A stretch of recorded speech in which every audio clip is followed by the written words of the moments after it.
اعوذ باللہ من الشیطان الرجیم، بسم اللہ الرحمن الرحیم۔ ناظرین کرام، میں ہوں آپ کا میزبان شرجیل بیگ اور آپ دیکھ رہے ہیں پروگرام جانو انبیاء کو۔ پروگرام میں آپ کو خوش آمدید۔ ایک نئے مہمان کے ساتھ اور نئے عنوان کے ساتھ آپ کے سامنے حاضر ہوئے ہیں۔ ہمارے آج کے مہمان ہیں مولانا حماد نجفی صاحب۔ سب سے بڑا تعارف ان کا یہ ہے کہ نوجوان ان سے بہت جلدی آشنا ہوتے ہیں۔ جس طرح میں ابھی ان سے چند ہی منٹوں میں بات کرنے کے بعد ان کی تعلیم کا جو ہے وہ اور ان کے رویے کا اس طرح ان کے سامنے اور جس طرح ان کا اخلاق ہے، اللہ ان کا سایہ جو ہے وہ ہمارے سر پہ سلامت رکھے اور ہم ان سے اسی طرح سیکھتے رہیں، آگے بڑھتے رہیں۔ اور دوسرے ہمارے ساتھ ہیں جامعہ کراچی کے طالب علم ہیں عثمان خان صاحب۔ کیسے عثمان صاحب؟ خیریت سے؟ طبیعت ٹھیک ہے؟ عثمان صاحب، آپ سے پروگرام کا آغاز کریں گے، لیکن اس سے قبل جو ہے وہ مولانا صاحب یہاں موجود ہیں اور ان کا یہاں آنا اور جس طریقے کی رمضان آپ چل رہے ہیں، مصروفیات کا اندازہ آپ کو ہے۔ بہت شکریہ قبلہ کہ آپ وقت نکال کر یہاں لائے اور ہماری سرپرستی کر رہے ہیں، ہمیں سکھا رہے ہیں، اور آج بھی اسی طرح ہم ان سے جو ہے وہ بہت کچھ سیکھیں گے۔ بہت شکریہ قبلہ۔ پروگرام کو جو ہے وہ ہم جاری رکھتے ہیں اور عثمان بھائی آپ سے اس کا آغاز کریں گے۔ تو یہ بتائیے گا، دنیا میں سب سے پہلے آنے والے انسان کون تھے؟ حضرت آدم علیہ السلام۔ حضرت آدم علیہ السلام، بالکل اسی طرح ہے۔ اور یہ بتائیے گا، حضرت آدم علیہ السلام کا نکاح کس سے ہوا ہے؟ بی بی ہوا سے۔ بی بی ہوا سے، بالکل صحیح۔ تو اتنا پریشان کیوں ہو رہے ہو یار؟ اچھا یہ بتاؤ، ان کی سب سے پہلی اولادیں جو بہت مشہور بھی ہیں، ان کا نام کیا ہے حضرت آدم علیہ السلام کی؟ حابیل اور قابیل۔ ایسا ہی ہے قبلہ؟ بالکل ایسا ہی، درست فرمایا۔ بالکل ایسا ہی ہے، اور ہم پروگرام کو جو ہے وہ آگے لے کر چلیں گے۔ قبلہ یہاں موجود ہیں اور ان سے جو ہے ضرور رہنمائی کریں گے۔ قبلہ، جناب آدم جو ہے وہ اس زمین پہ جو ہے وہ پہلے آدمی تھے، تو ان کے آنے سے قبل اس زمین کے کیا حالات تھے اور کون سی مخلوق جو ہے وہ اس زمین پہ موجود تھی؟ اعوذ باللہ من الشیطان الرجیم، بسم اللہ الرحمن الرحیم۔ اگر ہم تاریخ کا اور جو ہے سیرت نگاروں کی، جنہوں نے انبیاء ماسلف پر کتابوں کو لکھا اور جو ہے وہ ایک ذخیرہ علم ہمیں عطا کیا، اگر اس جانب ہم نگاہ کریں تو ہمیں یہ ملتا ہے کہ جناب آدم سے پہلے اللہ تعالیٰ نے کئی ہزار برس اس دنیا کو جو ہے وہ بغیر آدم کے، یعنی آدم بننے سے پہلے اس دنیا کو مختلف مخلوقات کے سے جو ہے وہ سجا کر رکھا، جن میں دو نام ہمیں سب سے جو ہے وہ اولین ملتے ہیں۔ ایک نسناس جو مخلوق ہے، ان کا نام آتا ہے۔ دوسرا جو ہے وہ اجنہ، جن کی جنس جو ہے وہ جنوں سے ہے، اس مخلوق کا نام آتا ہے۔ سب سے پہلے جو ہے وہ نسناس رہے، اور نسناس کے بارے میں ایک قول یہ ہے تاریخ کا کہ ان کا جو ہے وہ آدھا دھڑ جو ہے وہ انسانوں کے سے مشابہ تھا اور آدھا دھڑ جو ہے وہ جانوروں سے مشابہ تھا۔ اور اسی طریقے سے اجنہ کی حکومت رہی، اور اجنہ میں یہ ہے کہ جیسا کہ مختلف مسالک کے اندر اگر روایات کا مطالعہ کریں اور تاریخ انبیاء کو دیکھیں تو جناب آدم سے پہلے روایت کے حوالے سے منقول ہے کہ 35,000 برس تک اللہ تعالیٰ نے زمین کو بالکل ایسے ہی تنو تنہا بنجر چھوڑا، پھر آباد کیا، پھر بنجر چھوڑا اور پھر آباد کیا، اور اسی طریقے سے کرتے کرتے جناب جو ہے وہ آدم تک یہ سلسلہ گیا۔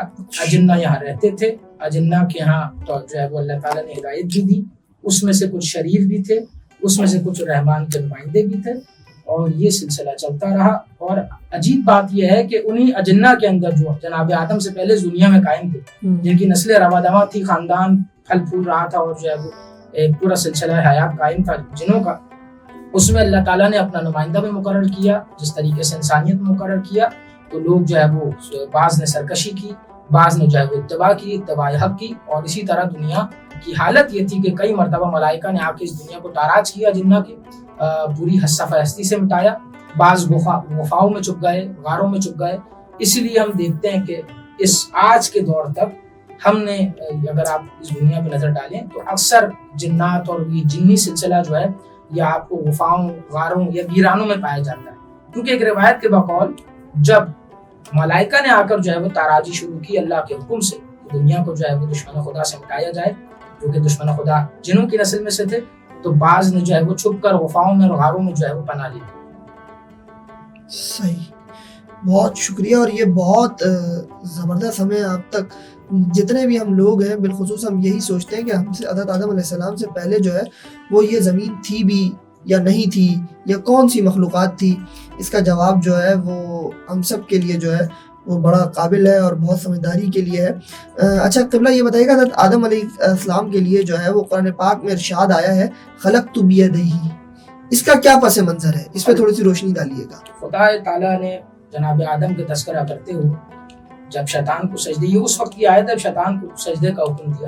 صحیح. اور ملائکہ کو اور جو ہے وہ جن و انس کو، جو جنات اور ملائکہ کو، جو حضرات جو اللہ کی مخلوق موجود تھی، تو اس وقت کو یاد کرتے ہوئے قرآن میں اس آیت کو نازل فرمایا کہ خلقت بیدیہ. بیدیہ کر کے آیت ہے کہ تو اسے سجدہ کیوں نہیں کرتا. آیت مفہوم، پوری آیت کا مفہوم یہ ہے کہ تو اسے سجدہ کیوں نہیں کرتا جسے میں نے اپنے دونوں ہاتھوں سے بنایا. اب یہاں ایک بہت بڑا سوال جو ہے وہ کلامی یہ بحث ہے، اور سوال یہ پیدا ہوتا ہے کہ آیا واقعاً یعنی ہمیں ہمارا عقیدہ ہی ہونا چاہیے کہ اللہ تعالیٰ نے جناب آدم کو اپنے دونوں ہاتھوں سے بنایا، یعنی جس طرح ہمارے دو ہاتھ ہیں یہ اس طرح جو ہے وہ کیا اللہ تعالیٰ کے دو ہاتھ ہیں.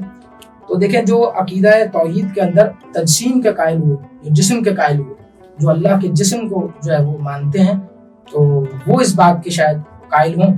لیکن یہ سب سے پہل جو یہ سوال اٹھا وہ ابتدائی دور میں تھا، لیکن اکثر بغداد کے اندر یہ جب عباسی خلفاء کا زمانہ گزرا تو اس میں یہ سوالات بہت اٹھے، خصوصاً توحید کے حوالے سے. تو اس پر توحید صدوق کے اندر ہمارے پاس جو ہے وہ روایت ملتی ہے کہ خلقت بیدیہ، یعنی پہلی چیز مسلم عقیدہ ہے کہ جناب رسول خدا سے ائمہ معصومین سے جو ہمیں ملا کہ اللہ تعالیٰ کا کوئی جسم نہیں ہے. ہم مسلک اہل تشیع حضرات جو ہے وہ مسلک ائمہ طاہرین کے ماننے والے اللہ کو جسم سے مبرہ مانتے ہیں. تو بیدیہ کا جو مقصود اور مفہوم ہوگا وہ یہ ہوگا کہ چونکہ دیکھیں مسئلہ یہ کہ ہم محتاج الفاظ ہیں کسی بھی بات کو سمجھنے کے لیے. آپ کے دل میں یا جو ہے شرجیل بھائی آپ کے جو ہے وہ معافی ضمیر جو بھی بات ہے وہ جب تک آپ بولیں گے نہیں، الفاظ کا سہارا نہیں لیں گے، تب تک سامنے والے تک نہیں پہنچے گی، مخاطب نہیں سمجھ پائے گا. بالکل ایسا ہی. تو الفاظ کو جو ہے وہ ہم سیڑھی بناتے ہیں اور اس برج بنا کر الفاظ کو ہم بات کو، ایک عام انسان کی روٹین ہی ہے. اللہ تعالیٰ نے اس کتاب کے ذریعے اپنے حبیب کو وسیلہ بنا کر انسانوں سے ہی کلام کیا، کسی پتھر دیوار سے تو کلام کیا نہیں ہے. تو جب انسانوں سے کلام کر رہا ہے خدا تو انسانوں کے سمجھنے کے لیے بالکل ویسا ہی سمجھائے گا کہ جیسا وہ سمجھنا چاہتے ہیں یا جس طرح ان کو آسانی ہے. جس طرح رسول ایک نوری مخلوق تھے، ہماری یہ جو ہے وہ خاکی پیراہن اوڑھ کر اس دنیا میں ہماری ہدایت کے لیے آئے، اسی طرح سے جو ہے وہ اللہ تعالیٰ نے ہمیں ہدایت دینے کے لیے الفاظ کا سہارا لیا اور اس کو جو ہے وہ قرآن اپنے کلام کو جو ہے وہ الفاظ کی صورت میں ڈال کر قرآن کی شکل میں آج ہمارے سامنے موجود ہے. تو بات وہی تھی کہ انسان محتاج ہے جس طرح سمجھے، یعنی انسان سمجھتا ہے الفاظ کے ذریعے سے.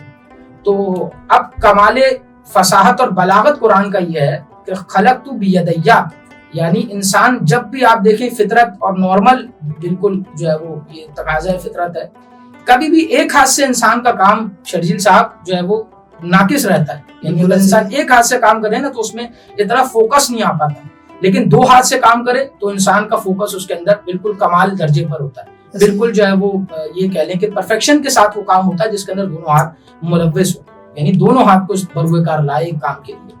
تو اللہ تعالیٰ نے اس تناظر میں آیت کو اتارا کہ کمال قدرت شیطان کو بتانا چاہیے کہ تو اسے سجدہ کیوں نہیں کرتا. خلقت بیدیہ کا ترجمہ یہ نہیں ہوگا کہ میں نے جو ہے وہ ظاہری ترجمہ، لفظی ترجمہ تو اگرچہ یہی ہے کہ جسے میں نے اپنے دونوں ہاتھوں سے پیدا کیا، لیکن یہاں چونکہ اللہ تعالیٰ کا جسم نہیں ہے تو یہاں مراد معنی یہ ہوگا. دیکھیں جہاں بھی حقیقی معنی محال ہوتا ہے وہاں اقرب مجاز پر عمل کیا جاتا ہے. تو یہاں مجازی معنی یہ مراد لیا جائے گا کہ جسے میں نے اپنے کمال فن، کمال قدرت، کمال عظمت سے خلق کیا تو اسے سجدہ کیوں نہیں کرتا. یہ بات یہاں پر تمام ہوئی. اسی کے ساتھ میں یہ بھی جو ہے وہ اسی سوال کے تناظر میں یا محترم ناظرین تک یہ بات پہنچاؤں کہ دیکھیں ہم اللہ کے جسم کے کیوں قائل نہیں ہیں. جسم کے اس لیے قائل نہیں ہے کہ کوئی نہ جو بھی جسم ہوگا وہ مادہ ہوگا، میٹر ہوگا. سب جانتے ہیں، جو فزکس کے طالب علم مجھے سن رہے ہیں، تو جو بھی چیز میٹر ہے، مادہ ہے، وہ والیوم چاہتی ہے. سب نے پڑھا. تو والیوم چاہتی ہے یعنی اسپیس چاہتی ہے، ایک مکان چاہتی ہے.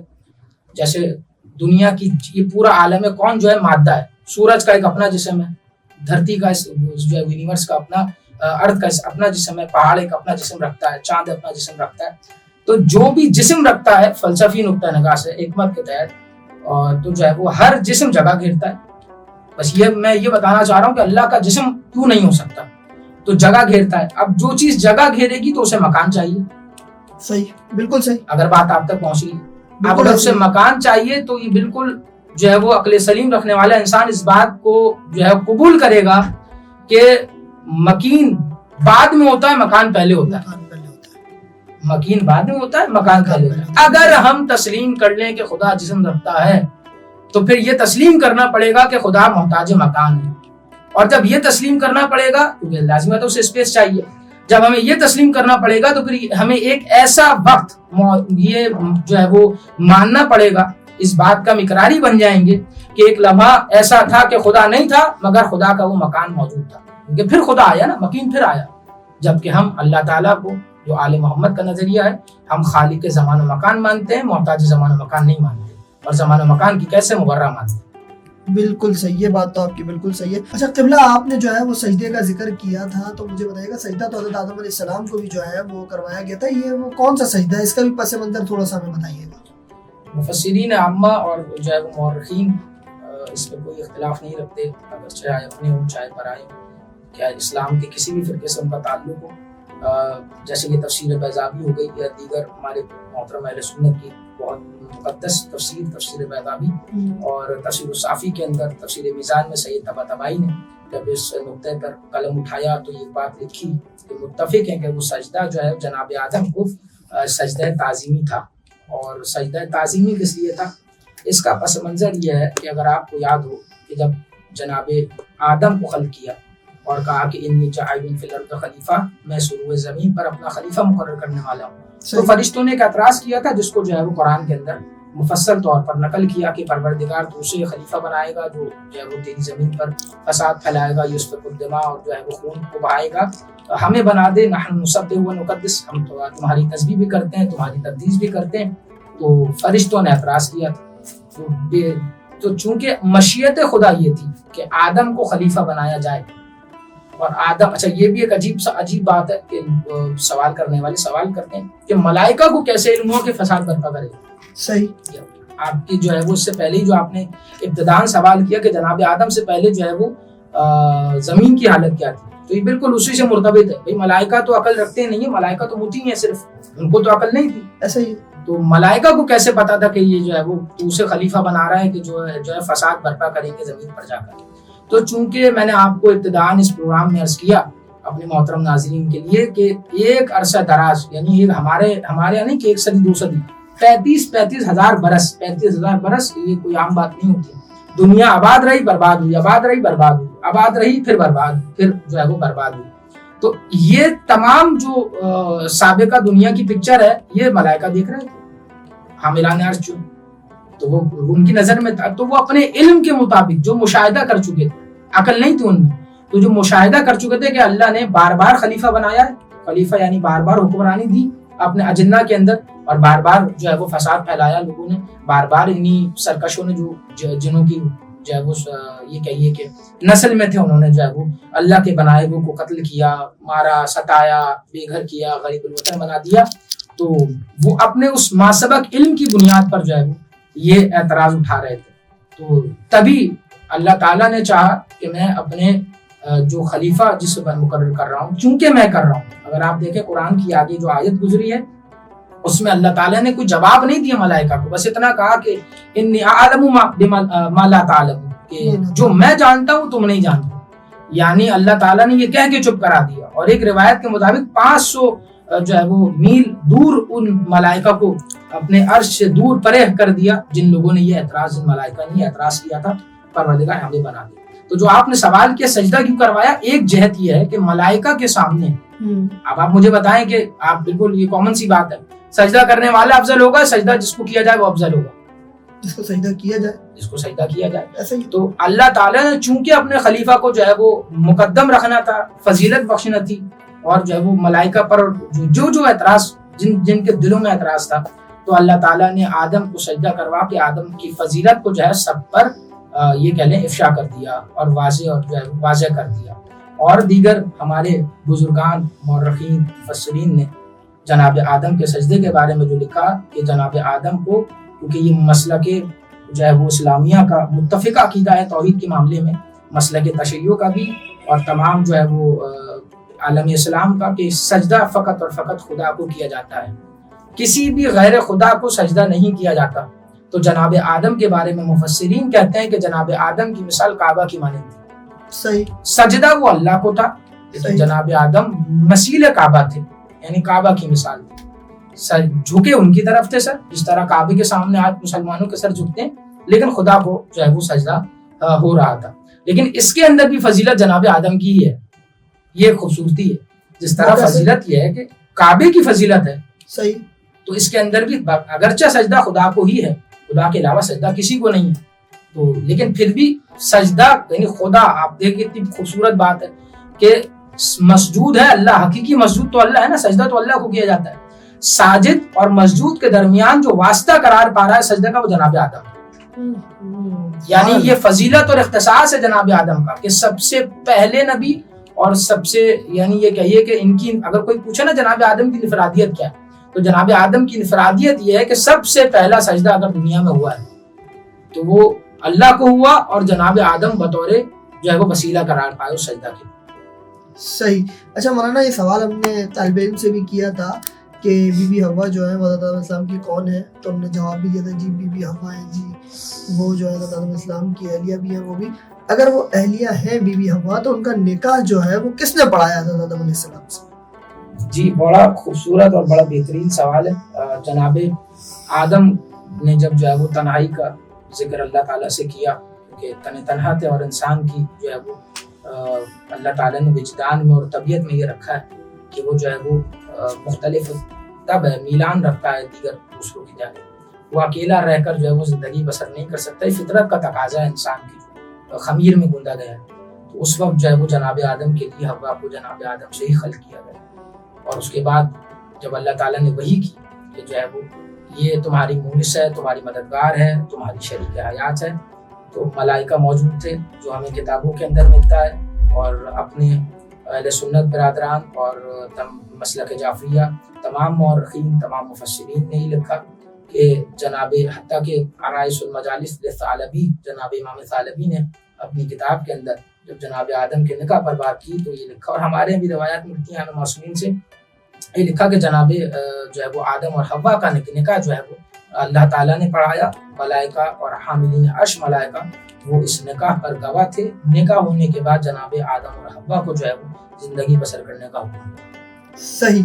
اچھا قبلہ بالکل یہ بتائیے گا، زندگی بسر کرنے کا موقع ملا اور زندگی بسر کرنے کے بعد دنیا میں جو ہے وہ حابیل اور قابیل بھی آئے، جی حابیل اور قابیل کا تنازع کیا تھا، جھگڑا کیا تھا ان کا، یہ تھوڑی سی اس پر روشنی ڈالیے۔ یہ جو ہے وہ دیکھیں، یہ اس کے بہت سارے ہمارے یہاں یہ کہیں کہ ایسے جوابات اور ایسی کہانیاں اور قصے کہ باہر سے بھی داخل کیے گئے اسلام میں، تو وہ بھی شامل ہو گئے۔ کسی نے کہا کہ لڑکی کا جو ہے وہ چکر تھا، جھگڑا جو ہے وہ عورت کے اوپر تھا، کسی نے کہا کہ وہ عورت کے اوپر تھا، لیکن اگر ہم حقیقت کی نگاہ سے اور بطور تحقیق جو ہے وہ واقعے کو دیکھیں تو بیسکلی جو ہے وہ قابیل بڑے بھائی تھے، حابیل روایت کوئی کہتے ہیں کہ کچھ دنوں بعد پیدا ہوئے، کچھ عرصے بعد پیدا ہوئے، کچھ روایات کہتی ہیں ہمیں تاریخ کی کہ 5 سال کے عرصے کے بعد جو ہے جناب قابیل کے بعد جناب حابیل اس دنیا میں وارد ہوئے جناب آدم و حوا سے۔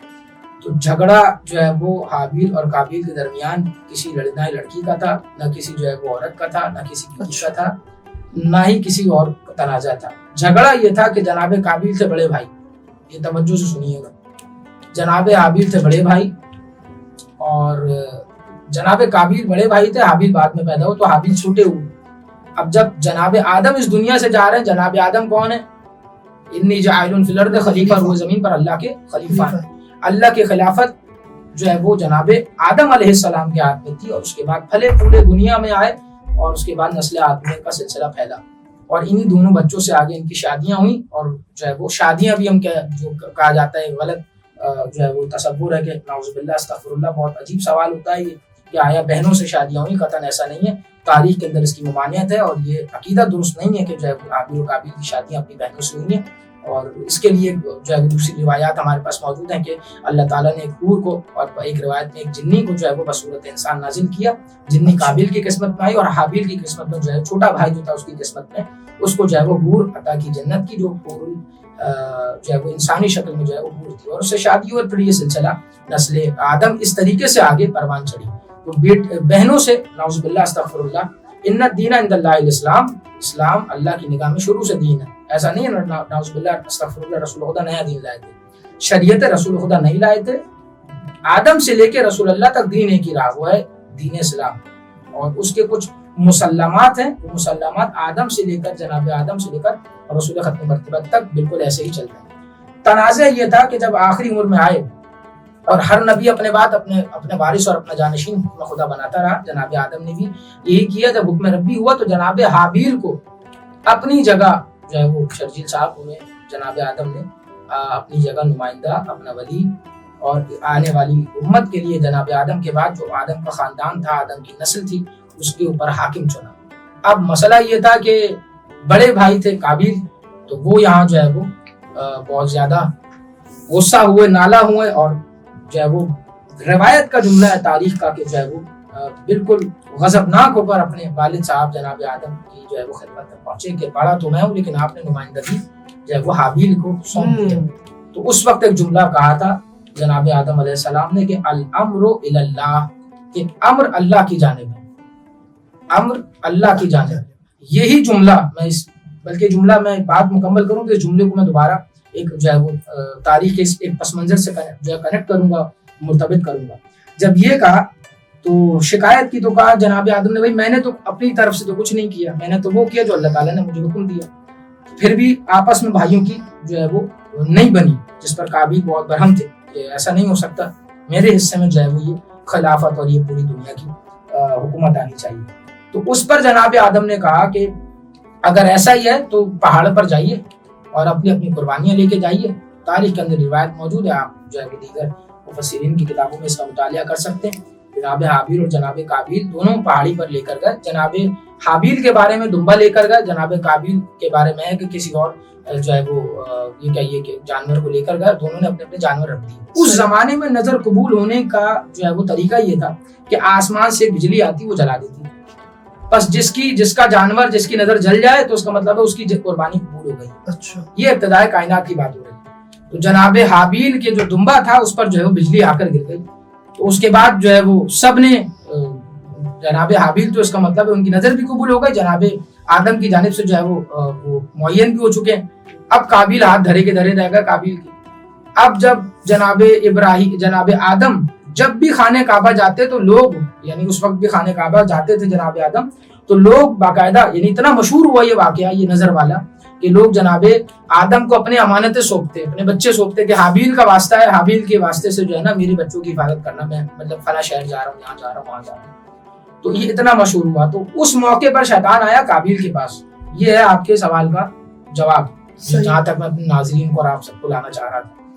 شیطان اس صورت میں آیا جناب قابیل کے پاس، کہنے لگا دیکھیں نظر آپ کی قبول ہوئی، نظر بھی اللہ نے حابیل کی قبول کی، آدم نے جو ہے وہ آپ بڑے ہیں، آپ کے ہوتے ہوئے آپ کے چھوٹے بھائی کو آپ پر جو ہے مسلط کر دیا، آپ پر حاکم بنا دیا، آپ پر جو ہے ولی بنا دیا، اور اب ہوگا یہ آدم تو جانے والے اس دنیا سے کچھ دنوں بعد اللہ کو پیارے ہو جائیں گے، لیکن اس کے بعد جب دونوں بھائیوں کی جو ہے نسل بڑھے گی تو ہمیشہ، یعنی یہ بہت توجہ طلب نقطہ ہے کہ شیطان نے کہا کہ حابیل کی جو بچے ہیں نا، اے قابیل تمہارے بچوں تمہاری نسلوں پر تا قیامت فخر کریں گے، کیونکہ تمہیں تو ریجیکٹ کر دیا جناب آدم نے اور جو ہے وہ حابیل کو بنا دیا۔ تو قابیل نے کہا پھر کیا کروں، اس کا حل کیا ہے؟ یہ تو قیامت تک بات جائے گی، میرے بچے جو میری نسل سے آنے اور حابیل کی اولاد جو ان کی نسل سے بڑھنی ہے تو یہ تو برابری ختم ہو جائے گی، نائی فوقیت ختم ہو جائے گی، امتیاز ختم ہو جائے گا۔ کہا کہ آپ ان کو جو ہے قتل کر دو۔ قتل کیسے کروں؟ تو شیطان نے 2 پرندے لیے اور پرندوں کو جو ہے وہ ایک پتھر پہ رکھا، ایک پتھر پرندوں کو رکھا، 2 پتھر لیے، ایک پرندہ لیا، 2 پتھر اور پرندہ لینے کے بعد اس کو رکھ کر سر اس کا جو ہے جدا کر دیا کہ ایسے قتل کر دیا۔ تو یہ تنازعہ تھا بیسیکلی حابیل اور قابیل کے درمیان، تنازعہ حکومت کا تھا، خلافت کا تھا، اور جو ہے وہ صرف اور صرف ریاست کا تھا، حاکمیت کا تھا۔